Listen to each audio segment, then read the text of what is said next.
namaste to everyone. Welcome back to Understanding Geographic Information System. I would be speaking on the same real world to digital world through GIS in today's lecture, but uh, we will be able to understand in this what is how the quality matters, what kind of quality we have to have in a data, and what are the different ways of understanding the data. So when I speak about the real world today, I would be speaking about object relations, which is same as entity relations, the quality of data, what kind of data we have, what's the quality of data, and what do you mean by a GIS map and a database. Map is just about representation. So whenever I speak to someone, so they say we know GIS, but the final thing they understand is a map. GIS is not just about a map, it is about a tool, it is a process of obtaining a last output. So we'll understand how GIS, how map, and how these two are different. And GIS is finally all about a database. How do you store data in a database and retrieve it? Finally, we'll also see, as any subject, if you understand, there are certain advantages, certain disadvantages. So we'll also see what are the shortcomings in this GIS data models, whatever the data models that are existing, and role of maps in modeling. So it is the last part is a map. What is the role of that map in modeling? And map is not just modeling. So we'll understand that in this particular lecture. The first thing, I would like to go back to my previous lecture wherein I had spoken about this particular representation. So when we look at the real world model into the digital world, it would start from the real world, then translate as a model of the real world into a data model. Then once we have a data representation model, we have database and its data structures, and finally we look at the how it has to be analyzed and how it has to be represented. So when we look at GIS, the main objective of GIS is to establish a common model and to represent a real word irrespective of subjective mode of an individual. So now when we are representing a model, we never think about an individual. This I have even spoken about in my previous lectures. So it is not just about individual, it is a collective thought of individuals. It has to represent 100 thinking brains, 100 ways of thinking, 100 ways of analysis, otherwise the model is going to fail. So it starts in the real world, ends with a data representation. So this data representation can be maps, can be statistical analysis, or just statistics, or it can be anything else that is actually representing the output of a process. That's about how a real world model. I have just considered this slide to give you a flavor, or may refresh you with the same aspects that I have taught in the previous class. So when we look at objects and relations, so we spoke about what do you mean by an object and what do you mean by relations. So when I say object relations, this is exactly same as entity relations. I am sure every student has understood what do you mean by entity and what do you mean by relation. So now some people use this convention of object relation. So object relation is nothing but an entity relation in a real world model. Okay. So when we look at entity, it is in a data model, but when we look at an object, it is in a real world model. So object relations is a real world model, whereas entity relation is in the data model. So both are same, but the representation is different. So what differentiation of this is made between relations that may be calculated from. So that when you look at the relations, they can be calculated from coordinates of an object, for example, which lines intersect or which areas overlap. So this is a very good example of when we look at the road. So when we are actually drawing that entire thing in an as an object, as an entity, so we will look at is which lines intersect. That intersection becomes a very important point. This can be also a very important point in terms of a reference point or a framework data. I will speak about framework data in my probably in my next lecture, but it can become a framework data. So, it is extremely important to understand this as a relation. Then object structure.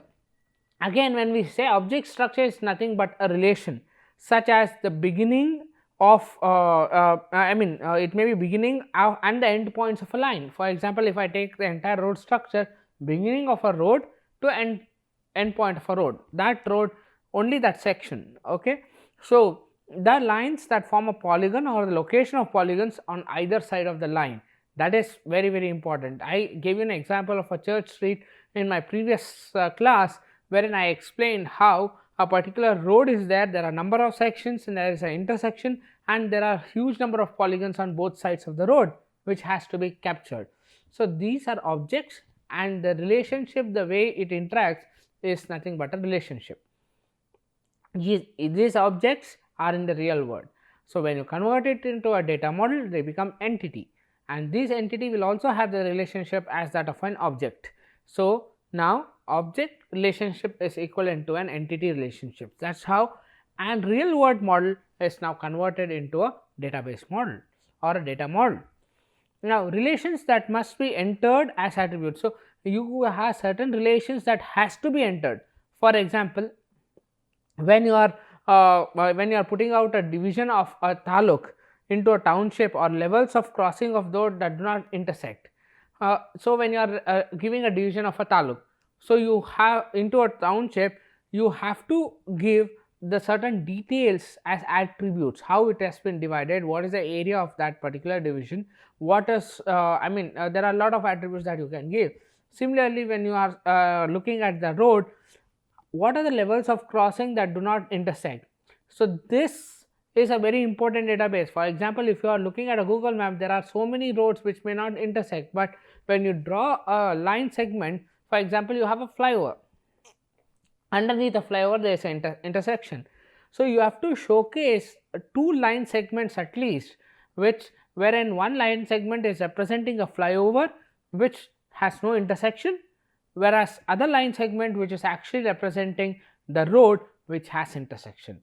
So, this becomes a very important aspect when you are looking at certain databases that has to be built. So, if you let us say you have just a polygon which is actually showing the road that is not intersecting.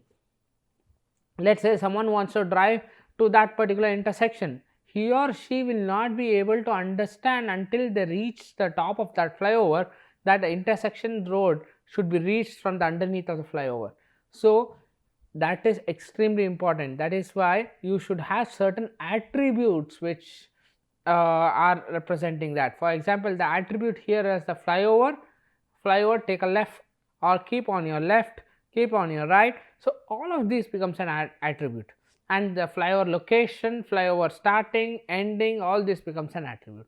So, always certain relations has to be entered as attributes. So, if it is entered as attributes, then only your database becomes very significant.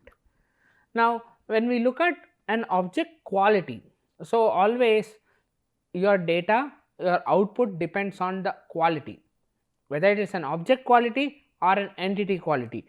So, you have to look at the quality in terms of what is the true value of description of that reality, that depends on the quality of data. So, when you are actually representing it a form of a graphics or an attributes or any relations, you have to very clearly describe that what kind of true value it actually carries. In for example, if you are trying to generate a data in your modeling stage, the assessment of data quality always has to have certain aspects. For example, what is the graphical accuracy of that particular data? How it is being updated? Is it updated today? Is it updated temporally, which means say every 10 days, every 1 year, every 2 year, every 5 year, every 10 year? What kind of temporal accuracy it has? When you are modeling certain phenomena, let us say urbanization. So when you are looking at urbanization, you, let's say you have a data which is in 1970s and 2010.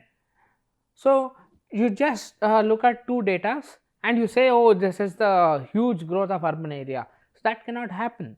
So you have to look at what are the different, I would call it as agents which would have called. For example, industrial area would have been set up in certain regions. There would have been employment opportunities that have come up suddenly. There are certain governance issues that would have come up. There are hell number of issues that can be counted for an urban growth. So if when you look at each of this issue, they are associated with certain range of years. So if you can collectively understand what is the range that you have to consider, so you would be able to understand what is the growth of the urban region over a period of time. That is exactly why you need a temporal accuracy. Otherwise, just capturing two years, you would be actually yeah, giving a misinformation about how the growth has happened.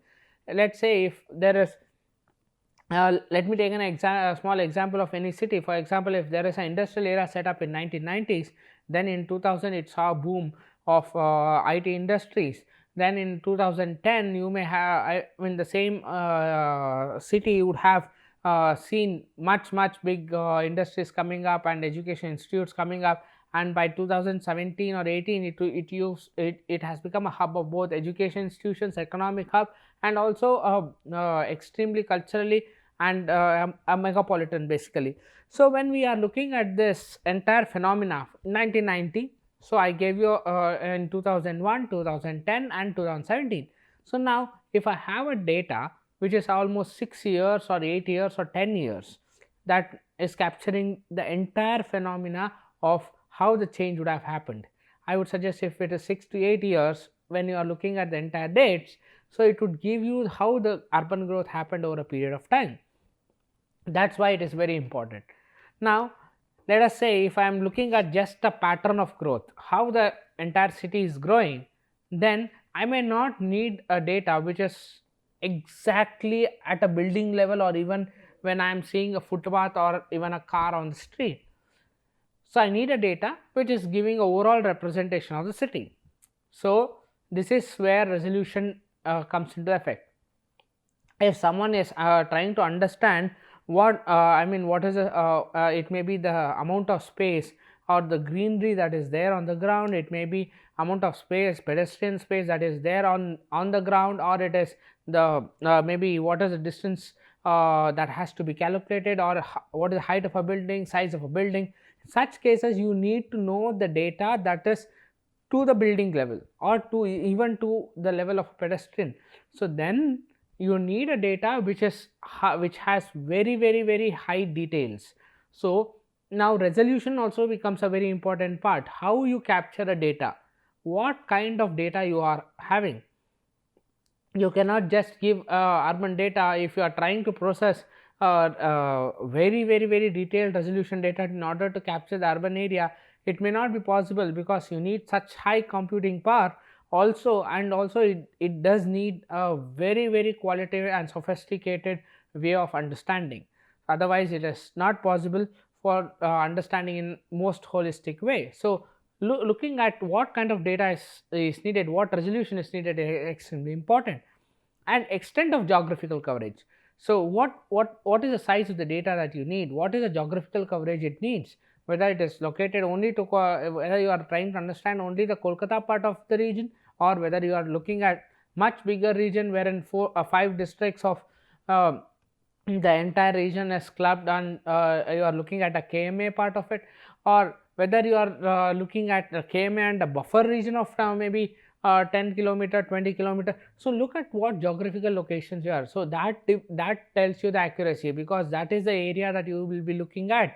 So if it is too big a area, a medium resolution, or when I say medium, not a coarse resolution, let us say not very detailed resolution to very detailed resolution can be used. When you are looking at a data which is, you need to know the very specifics, then you need a very detailed resolution, and extent of geographical location would be much smaller.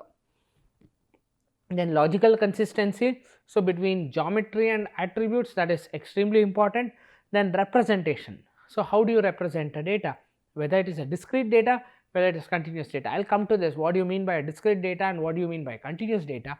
I'll tell you with examples. So yeah, so that also has to be there. Then relevance, this is where most of the people who use GIS tools for do not address relevance at all. Relevance is like, the input may be a surrogate of the original data that are unobtainable. So you should look at whether they have a relevance to whatever thinking that you have, whatever the output that you have. If it is irrelevant, never include that particular data. Okay. So look at these are the things that you have to look at when object quality. There are many more things. When you start working, you will be able to understand what are the other things that has to be considered and should not be considered. But as of now, these are the major things that you would have to look at when you are looking at an object quality.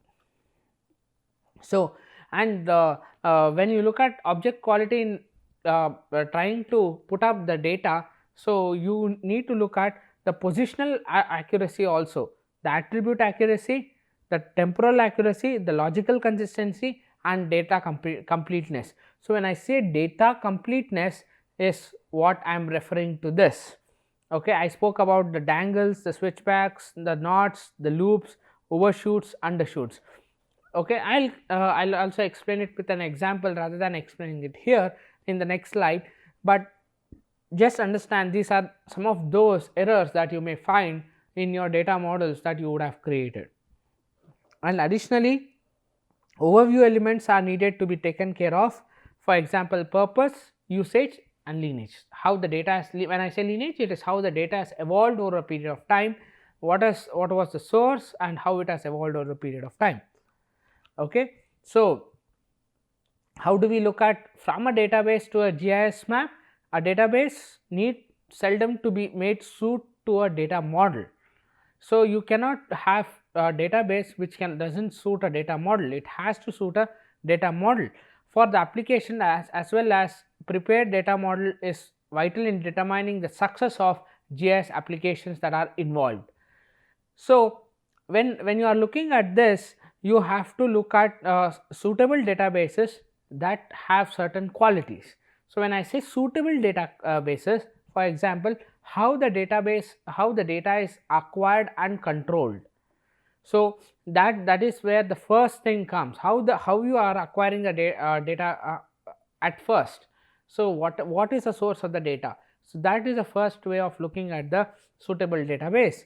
Then structure, how do you want to store it, whether it is a highly structured database, whether it is a complex database, it is a simple database. So, look at its structure. Then how do you store it, what kind of storage is needed. Then updating and changing, how often, how frequently this is updated and stored and changed.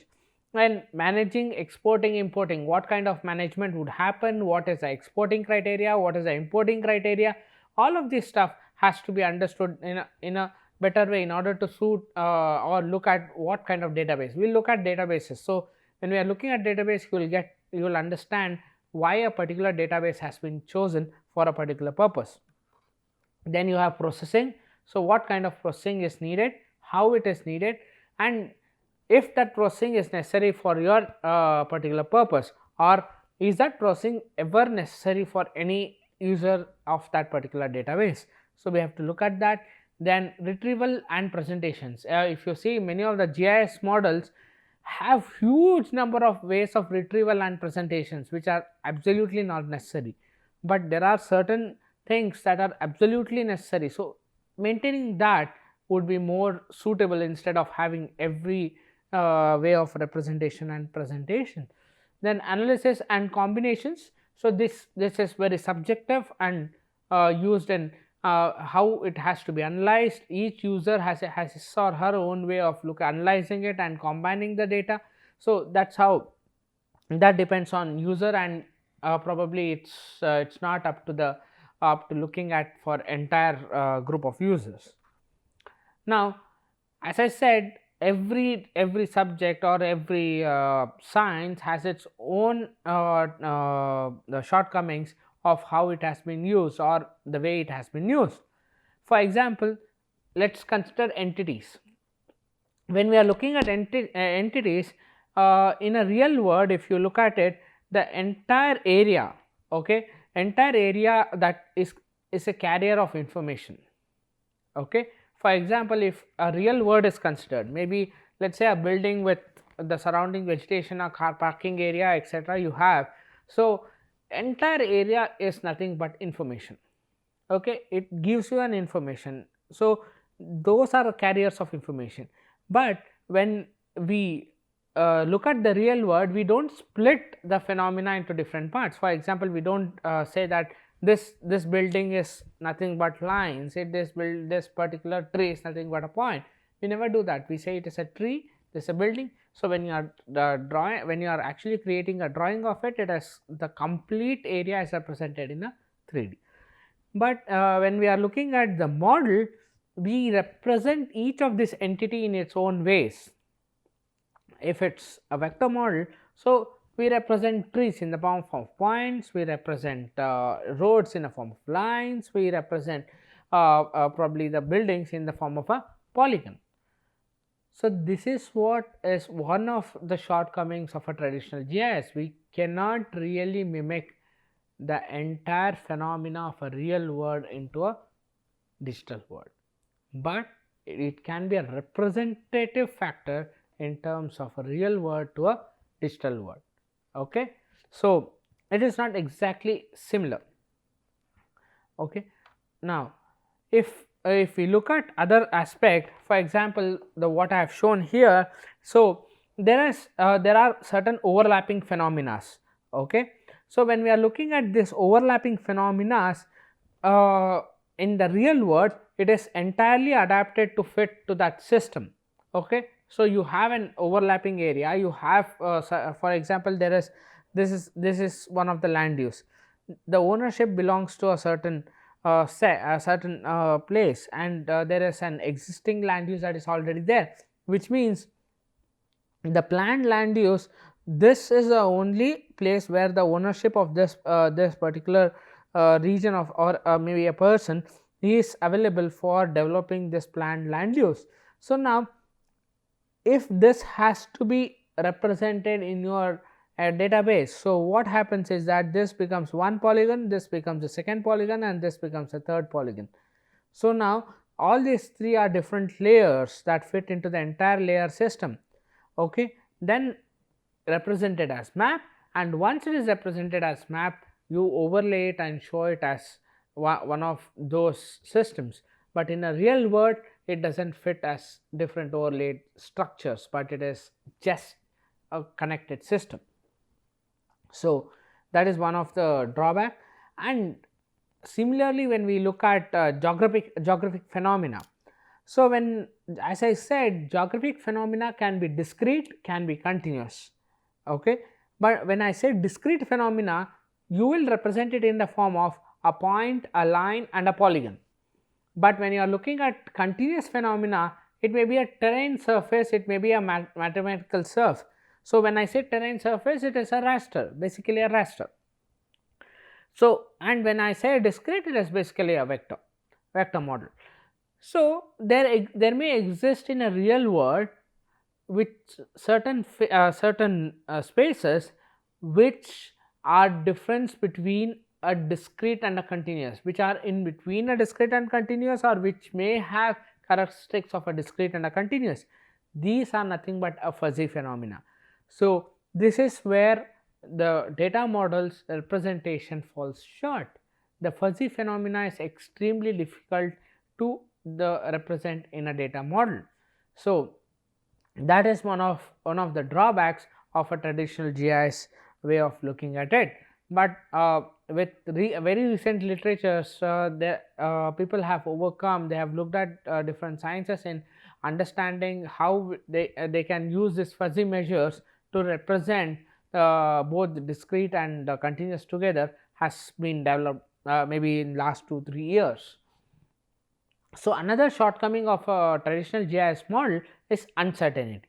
Now, to regard the real world of consisting of geometric constructs, for example, if it's a point, lines and a polygon, which means you are actually viewing the real world as a discrete data model, okay, of representation all the time, that all objects are clearly defined by the physical limits. So, when you have a physical limit, as I said, you have a boundary, then you start limiting your space to that only that region. These limitations are obviously on maps, whereas the lines imply there are sharp demarcations with no smooth or continuous transition. If you draw a map, let us say you have drawn a map of Kolkata city, so but exactly next to it there is another district which is actually overlaying on the city part.